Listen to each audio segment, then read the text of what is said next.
my little Luxes. Welcome to another Scary Stories My Father Told Me. And I am your host, cosplayer charsieluxxx. But once again, I am dressed as my original character, Crystal, the anti-love demon. And for the month of February, we have been celebrating the theme of Happy Vengeful Valentine's Day. Now, Valentine's has come and gone, but I would love to continue this vengeful theme. So, this next ghost story that I'm going to be telling you today, it doesn't deal with love and having vengeance on an ex-boyfriend or girlfriend. But this one still involves vengeful ghosts. So please come gather around the campfire with me as I tell you this spooky tale.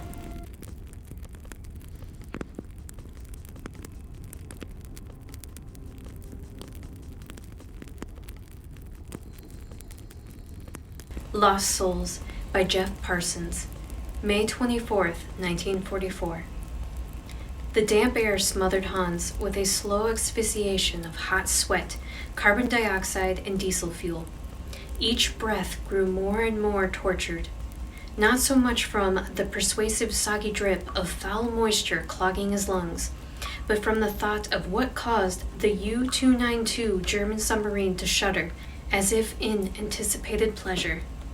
The U-boat was cruising along the surface in attack mode with other subs in the wolf pack. They preyed upon the merchant cargo ships that crossed the unforgiving sea from Newfoundland to England. Each time the ship shook, a torpedo was sent away through the frigid North Atlantic Ocean towards its hapless convoy target. Hans sat in the narrow toilet stall, behind a flimsy curtain screen, leaning forward with his head cradled by his trembling hands, ashamed of his behavior, but unable to control it any more. He carefully eased a photograph from his uniform's breast pocket. Stroking the portrait of his love, Greta, he wondered yet again how he was going to stay sane. U-boat service extracted a heavy toll upon him. He winced yet again. Hans thought he could hear the harsh shriek of the enemy vessels tearing apart after each torpedo hit, but he knew that was unlikely, for the submarine's twin diesel engines were humming along at low throttle in the nearby bulkhead compartment. He had heard that sound before, the dreadful shearing metal sound of sinking ships, and it haunted him. Like being underneath a waterfall, thunderous bubbling accompanied the dying theros of a merchant ship as it cracked open like a fragile eggshell. The deadly water flooding inside and the sailors within, he swore that he could hear the sounds of their lost souls screaming, just like in his nightmares. Gott im Himmel. They were dying, he thought. Even if the sailors survived the sudden tremulous sinking, they'd be cast adrift into the freezing wave-wrecked water to die with little hope of rescue. Hans, get your butt out of there now, Gruber, the head mechanic, bellowed from the engine room. Hans sighed. He kissed Greta's snapshot and slid it back into his pocket. Standing up, he wiped off the sweat streaking down his face and left his safe haven. Back to work. The endless war needed him. Gruber frowned at him. Did you get lost? No, I just felt sick. Queasy, he lied. Must be something I ate. Uh-huh, Gruber said, tapping on a pressure gauge by the noisy diesel engines. Hans knew how lame his response sounded. They had just been restocked with fresh food from a submarine supply ship. It was unlikely that the food had been spoiled. He didn't hear the sound of torpedoes being fired anymore. Is the attack over? Gruber was busy starting the electronic engines. They were used for quiet running engines, instead of the diesels, which would be shut off before the submarine slid beneath the waves. No more torpedoes left. We'll have to connect with the supply ship again. Gruber looked up at Hans, then smiled slightly, not unkindly. Hans, this is what we do. Best get used to it. And don't let the Oberlieutenant or anyone else know about your feelings, okay? Ja. Thanks, Gruber.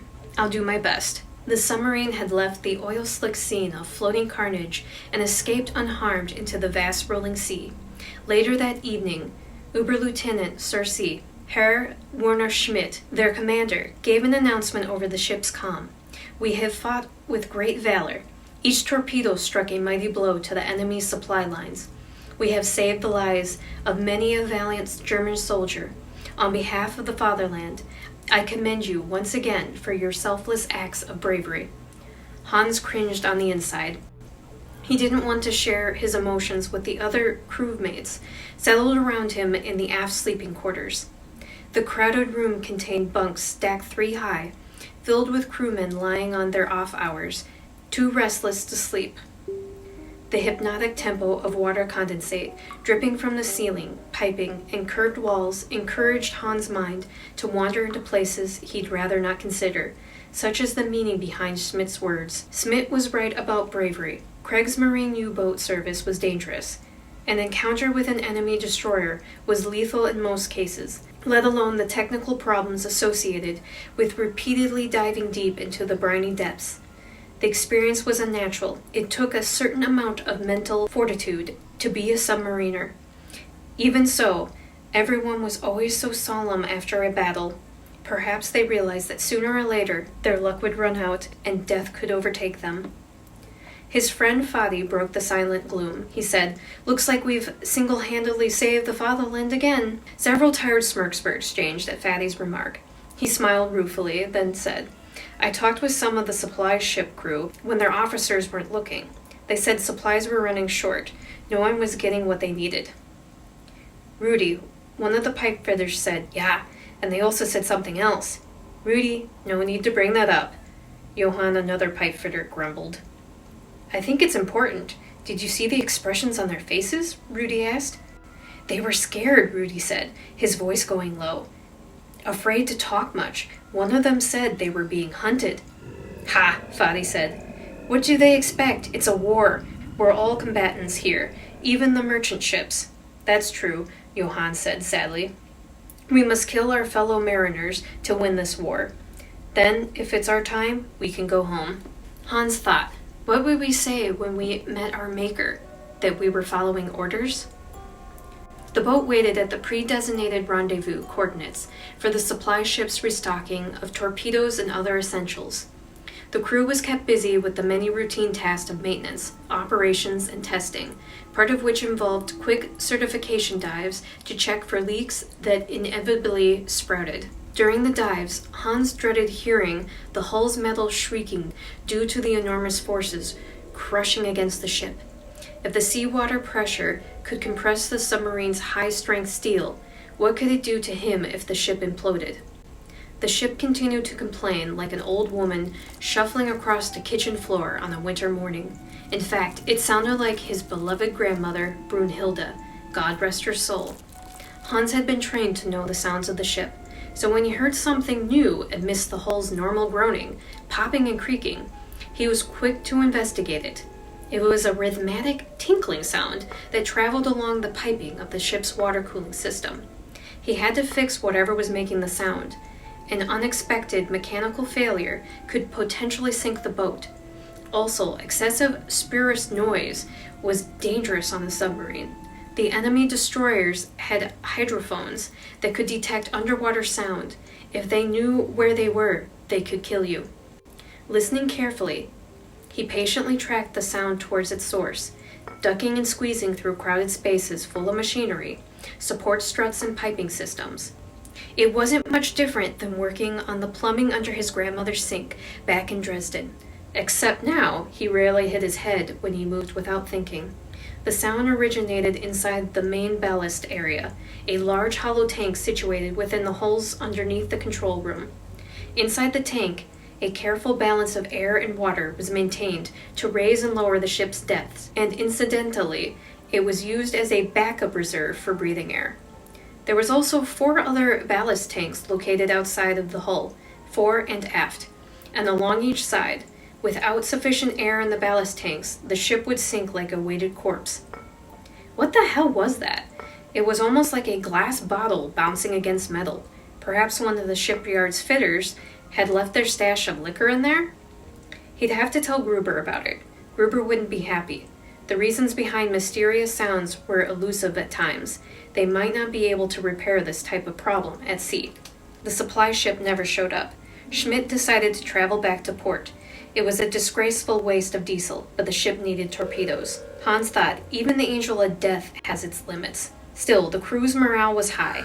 Back to merry Spain, where shore leave, booze and women awaited them, while the ship underwent an overhaul and torpedo reload. Then, the unthinkable happened. A man didn't show up at his workstation. The cook, Alfred, who was also an assistant electrician, hadn't been seen since last night. The crewmen methodically searched the ship, section by section, bulkhead door by bulkhead door. No one could slip past them. When the crew met up in the command center, Schmidt announced that the cook was nowhere to be found. Everyone was to keep a lookout for him. Where could he have gone while submerged under the sea? Gruber whispered something into Schmidt's ear. Schmidt looked at Hans, then said, "Prepare for ascent to surface.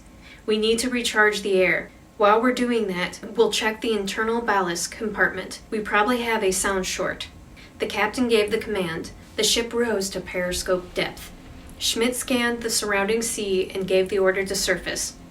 Hans and another crewman, Dieter, were chosen to enter the main ballast tank. Hans' slight frame made it easier for him to squeeze through confined spaces, so he was regularly chosen for tasks like these. The tank's hatchway was unlocked and opened. After 10 minutes of letting the tank air out, they entered one at a time through the narrow hatchway. He took a final deep breath before submerging himself into the cloying darkness. The lights from their electric lanterns did little to dispel his anxiety. They split up, searching for the cause of the mysterious sound.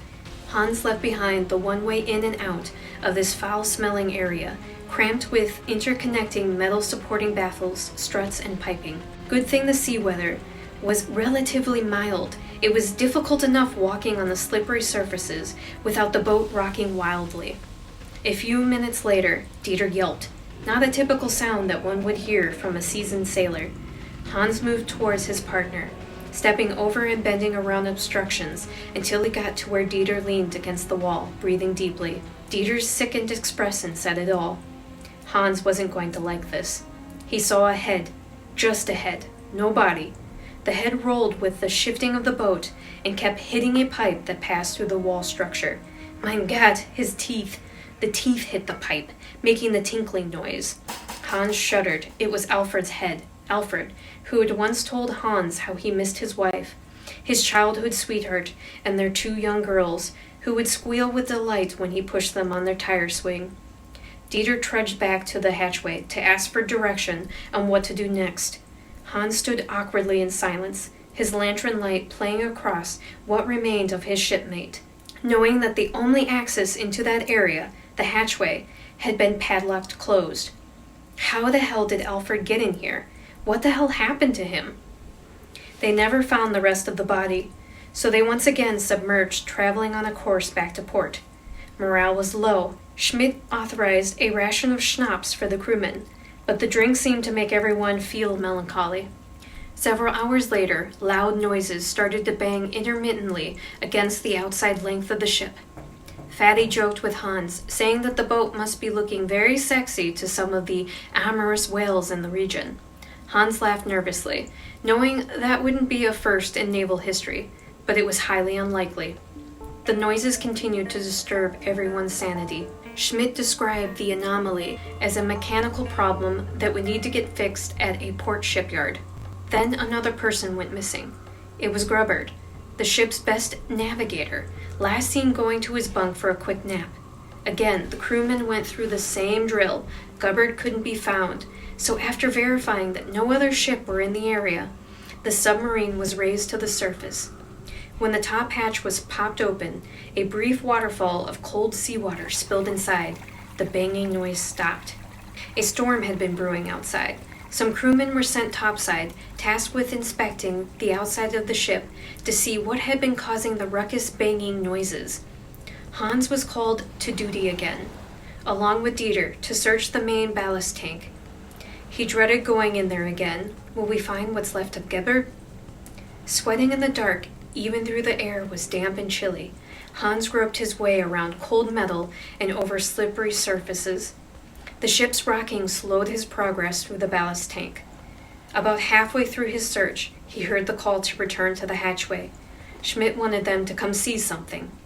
They were directed towards the torpedo room, where the nervous crewmen were assembled. What Hans saw shocked him to the core.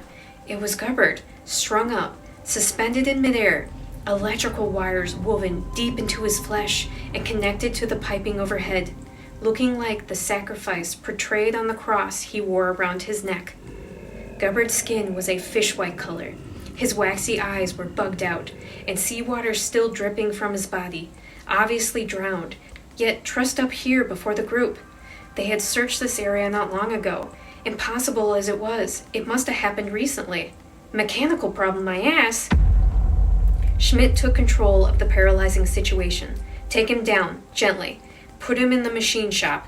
Men, stay sharp. Go back to your stations. Make sure that we're running safe and secure. Then reassemble in a quarter of an hour at operations. We'll get to the bottom of this. Dismissed. He then motioned for his officers to confer with him, as if seeking counsel on what to do next. Hans was alarmed that the order wasn't given to submerge the ship. They were extremely vulnerable to the enemy on the surface. Then again, being below the waves had definitely proven to be lethal. Hans went back to the engine room with Gruber and Michael, the mechanist mate who assisted with engine repair.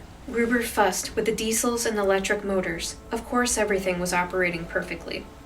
They were designed and manufactured by Germans, the best craftsmen in the world. Hans and Michael talked, faces close to each other, at the aft end of the engine room, near a diesel fuel storage tank, out of sight and earshot from Gruber. "Are we being hunted as well?" Michael asked softly, reminding Hans of what was said by sailors on the supply ship. "I don't know. What could do this, and why?" Michael was about to answer when he was suddenly jerked backwards into the inky shadows behind the storage tank. It was so quick that only impressions lingered with Hans. Michael's eyes bulging with surprise, a sudden whoosh of displaced air, and outstretched arms, the last thing Hans saw of him. No scream, no sound. Just a hallowed after-image of Michael. Hans hesitated, trembling, then reached forward into the darkness. Nothing there except the sticky bulkhead wall. There was blood coating his fingertips when he pulled his hand back. "Gruber!" he screamed like a frightened schoolgirl. Hans stared into the darkness, shivering and unmoving, for what seemed like an eternity. His body jerked at Gruber's touch. Gruber saw the blood and cursed. "Michael, he's gone," Hans whispered. "Something, he's gone!"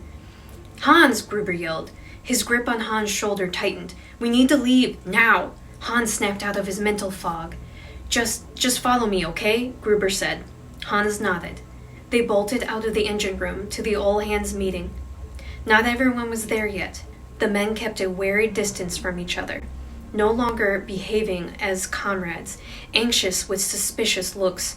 Some glared at Hans when they saw the blood dripping from his hands. At this point, the pounding against the ship's hull had started again. Also, there were scratching noises like nails being drawn across the outer skin of the ship. The sounds unnerved the already tense crew. When Schmidt arrived, Gruber began. "We lost Michael. Hans said that something." Schmidt gruffly said, "That's enough, Gruber." Hans didn't know what was scarier. Schmidt's suddenly harsh voice, holding fast to his Prussian emotional control, or the knowing, frightened looks of the other crewmen staring back at him. Something happened to even more of the others. That's why everyone isn't here. There was a sudden flash to Hans' left. Others saw it happen too. Officer Wildmar was grabbed by something, a sky-blue misty blur.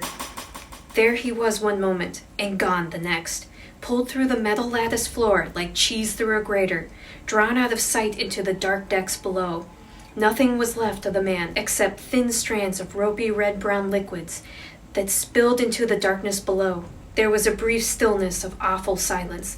Then all hell broke loose. Screaming crewmen, mindless with terror, pushed and clawed each other in a raging chaos to escape until Schmidt's loud commanding voice quickly brought the remainder of the panicked crew under disciplined control. "Relieving, launch the lifeboats. Prepare to scuttle the boat. On my orders, move it!"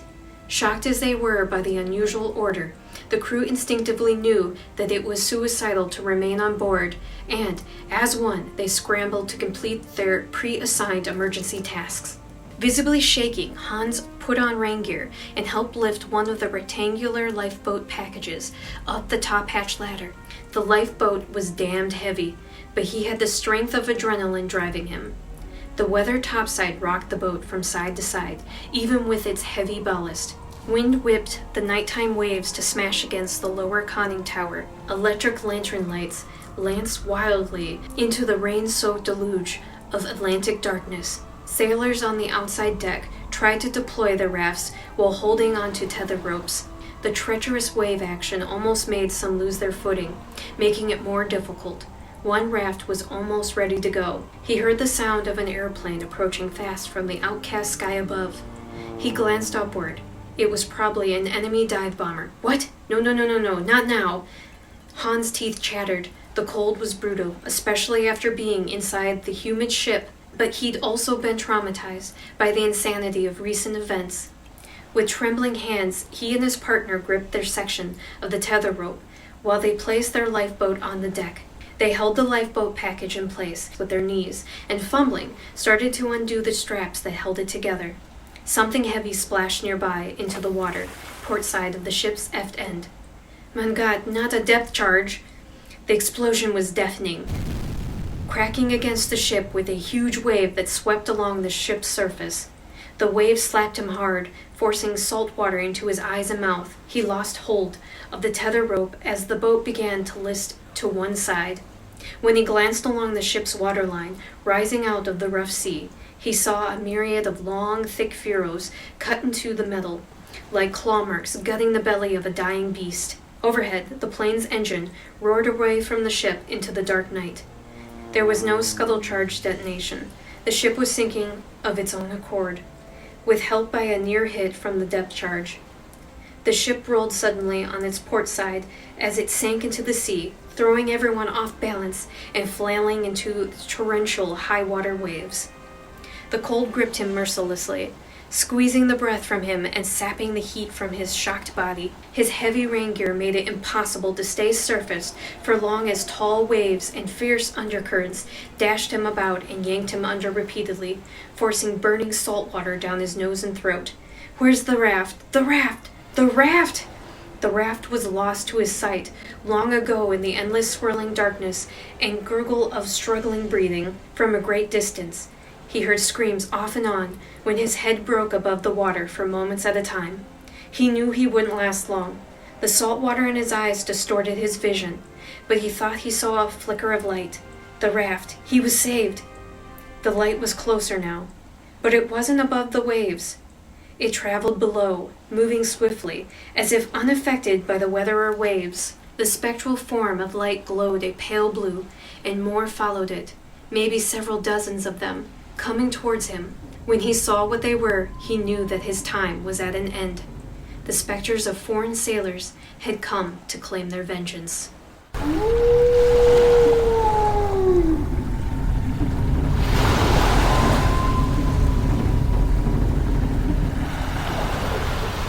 Well, my little Luxes, I really hope that you enjoyed that spooky little ghost story.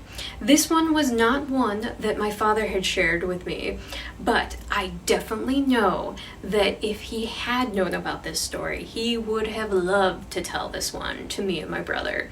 And as a kid, this would have scared the crap out of me, trust me. I was one of those kids. I loved being scared, and I also hated being scared. I loved being scared at the time I was being scared, but no, I didn't like the after effect of being completely petrified and having nightmares at night, but probably why I am fully desensitized now, and that I love horror movies and I love ghost stories. But thank you so much for joining me once again on Scary Stories, my father told me, and I would love for you to come and join me on my main YouTube channel for charsieluxxx, where I share horror movie reviews, sometimes regular movie reviews, and commentary. And I also have my Charsie chats, where I just kind of dive into anything that I want to talk about, and it's kind of a vlog channel, I guess you could say. But please come join me on there. And in the description down below, I will have links to all my social media platforms, including a link to my Patreon. And I would love for you to come and join my Patreon. Every little bit of support and helps me to continue growing here on my YouTube channels. And on the screen, you can see a shout out to my fellow Patreon members, and thank you so much for joining me on there. And remember, I am the afterlife of the party, but I would love for you to come and join me in the afterlife of the party. We can find out if we all float. Most of us do, but also remember to slay, subscribe, like, and always be yourself. Until next time, my little Luxes, I hope you have a Luxy Charms kind of day. Bye!